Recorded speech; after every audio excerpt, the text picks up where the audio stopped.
ଏହି ପ୍ରେମ କାହାଣୀ ଓଡ଼ିଆ ପ୍ରେମ କାହାଣୀ ଏକ ପୁଅର ଯିଏ ପ୍ରେମ ଶବ୍ଦ ବିଷୟରେ କିଛି ଜାଣିନଥିଲା, ସେ ପ୍ରେମକୁ କେବେ ଜାଣିନଥିଲା। ଆସନ୍ତୁ ଜାଣିବା ସେହି ପୁଅର ପ୍ରେମ କାହାଣୀ। ଏକ ବାଳକ ଥିଲା, ସେ ବହୁତ ଖୁସି।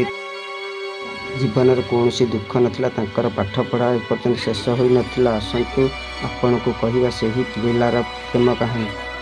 ବହୁତ ଭଲ ଦୂତ ଥିଲା। ପ୍ରତ୍ୟେକ ଶିକ୍ଷକ ତାଙ୍କ ଉପରେ ଖୁସି ଥିଲେ। ଯେତେବେଳେ ସେ ପରବର୍ତ୍ତୀ ଶ୍ରେଣୀକୁ ଗଲେ, ତାଙ୍କର ଶ୍ରେଣୀରେ ଏକ ନୂତନ ଝିଅ ଭର୍ତ୍ତି ହୋଇ ଯାଇଥିଲା। ସେହି ଝିଅ ପାଠରେ ବହୁତ ଭଲ ଥିଲା। ଏହି ପିଲାଟି ମନକୁ ବହୁତ ପରିଷ୍କାର ଥିଲା। ସେ ସବୁବେଳେ ଝିଅମାନଙ୍କ ସହିତ କଥାବାର୍ତ୍ତା କରୁଥିଲା, କିନ୍ତୁ କୌଣସି ମନ୍ଦ ଦୃଷ୍ଟି ନଥିଲା। ଏବେ ସେହି ପୁଅର ଶ୍ରେଣୀକୁ ଏକ ନୂଆ ଝିଅ ଆସିଥିଲା। ପୂର୍ବରୁ ଏକ ଦୁଇ ଜଣ ମଧ୍ୟରେ କୌଣସି କଥାବାର୍ତ୍ତା ହୋଇନଥିଲେ, କିନ୍ତୁ ସେ କହିଛନ୍ତି ଯେ ଭାଗ୍ୟ ଯାହା ଚାହିଁବ ତାହା କରିପାରିବେ। କିଛି ସମୟ ପରେ ପାଠ ସମ୍ବନ୍ଧୀୟ କାର୍ଯ୍ୟ ବିଷୟରେ ଆଲୋଚନା ଆରମ୍ଭ ହୋଇଥିଲା। କିନ୍ତୁ ଦୁହେଁ ପରସ୍ପର ସହ କଥାବାର୍ତ୍ତା କରିବାକୁ ଉପଭୋଗ କରିଥିଲେ। ବର୍ତ୍ତମାନ ସେ ଅନେକ କଥା କହିବା ଆରମ୍ଭ କଲେ। ବର୍ତ୍ତମାନ ଧୀରେ ଧୀରେ ସେମାନେ ପ୍ରେମରେ ପଡ଼ିଲେ, କିନ୍ତୁ ସେମାନେ ଏହା ବିଷୟରେ ଜାଣିନଥିଲେ। ଝିଅଟି ଖୁବ୍ ଶୀଘ୍ର ବୁଝିଗଲା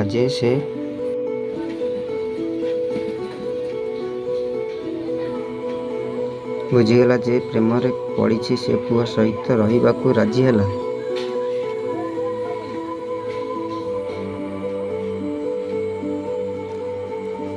କିନ୍ତୁ ପିଲାଟି କିଛି ଜାଣିନଥିଲା, କେବଳ ଏହାକୁ ବନ୍ଧୁତା ବୋଲି ବିବେଚନା କରିଥିଲା। ସମୟ ଅତିବାହିତ ହେଲା। ପରବର୍ତ୍ତୀ ପଢ଼ା ସମାପ୍ତ ହେବାକୁ ଯାଉଥିଲା। ଝିଅଟି ଭାବିଲା, ପୁଅଟି ତାଙ୍କ ତରଫରୁ କଥା ହେବା ଉଚିତ। କିନ୍ତୁ ପିଲାଟି ଏପର୍ଯ୍ୟନ୍ତ କିଛି ବୁଝିପାରି ନଥିଲା। ସମସ୍ତ ଝିଅ ନିଜ ନିଜ ସାଙ୍ଗମାନଙ୍କୁ ଏହା କହିବା ପରେ କେବଳ ବନ୍ଧୁମାନେ ଉଭୟ ଭଲ ଏବଂ ଖରାପ ଅଟନ୍ତି। କିନ୍ତୁ ଏହି ବାଳକର ଅନେକ ବନ୍ଧୁ ସଫଳତା ପାଇଁ ଈର୍ଷା କରୁଥିଲେ। ବ୍ୟତୀତ ପରୀକ୍ଷା ମଧ୍ୟ ଆସୁଥିଲା, ତେଣୁ ପୁଅର ସାଙ୍ଗମାନେ ତାଙ୍କ ପରୀକ୍ଷାକୁ ନଷ୍ଟ କରିବାକୁ ଚେଷ୍ଟା କରୁଥିଲେ। ସେ ଏହି ଖବରକୁ ବିଦ୍ୟାଳୟରେ ବିସ୍ତାର କରିଥିଲେ। ଯେତେବେଳେ ଏହି ଖବର ଶିକ୍ଷକଙ୍କ ନିକଟରେ ପହଞ୍ଚିଥିଲା, ସେତେବେଳେ ସେ ଏହାକୁ ବିଶ୍ୱାସ କରିବାକୁ ଅସମର୍ଥ ହେଲେ। ଏହାପରେ ଏହି ଖବର ବାଳକ ପାଖରେ ମଧ୍ୟ ପହଞ୍ଚିଲା। ବର୍ତ୍ତମାନ ଯେତେବେଳେ ସେ ସ୍କୁଲକୁ ଆସନ୍ତି, ସେତେବେଳେ ତାଙ୍କୁ ଅନେକ ଅପମାନର ସମ୍ମୁଖୀନ ହେବାକୁ ପଡ଼ୁଥିଲା। ଏହି କାରଣରୁ ସେ ସେହି ଝିଅ ସହିତ କଥାବାର୍ତ୍ତା ବନ୍ଦ କରିଦେଇଥିଲେ ଏବଂ ଚିନ୍ତିତ ହେବାକୁ ଲାଗିଲେ। ସେ କୌଣସି ପ୍ରକାରେ ପରୀକ୍ଷା ଶେଷ କଲେ ଏବଂ ଏହାପରେ ସେ ତାଙ୍କର ନୂତନ ଜୀବନ ଆରମ୍ଭ କଲେ। ଯଦିଓ ସେ ନିଜ ପରୀକ୍ଷାରେ କମ୍ ରଖିଥିଲେ ମଧ୍ୟ ଆଜି ସେ ବହୁତ ଖୁସି ଅଛନ୍ତି, କାରଣ ସେ ପଢ଼ା ସମାପ୍ତ କରିବା ପରେ ସେ କଠିନ ପରିଶ୍ରମ କରି ବଡ଼ ଅଧିକାରୀ ହୋଇଥିଲେ ଏବଂ ବର୍ତ୍ତମାନ ସେ ସେହି